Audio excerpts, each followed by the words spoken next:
2014ला NALSA judgement pass out झालेला असतानाही सरकारने आम्हाला 8 वर्ष अंधारात ठेवलेलं आहे. सरकारला ह्या गोष्टीची जाणीव पाहिजे की आपल्या राज्यात कोणते घटक आहेत.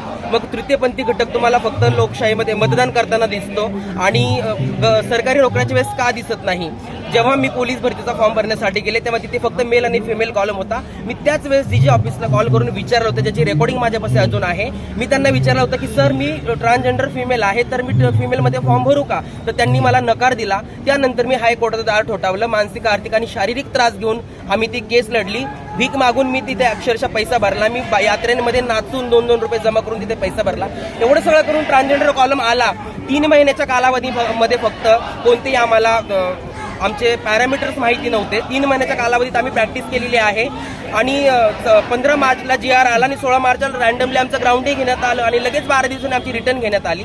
आणि ठीक आहे, त्याही परिस्थितीमध्ये आम्ही ग्राउंडची तयारी केली, रिटर्नची तयारी केली आणि आता आम्ही क्वालिफाय झालेलो असताना आमचं मेरिट ते मुलींसोबत लावत आहेत. ज्या मुली 3-3 वर्षापासून प्रॅक्टिस करतात त्या मुलींना ह्या क्षणाला आम्ही कंप्लीट करू शकत नाही. माझी एवढीच विनंती आहे महाराष्ट्र सरकारला की आमच्यासाठी रिझर्वेशन द्यावं.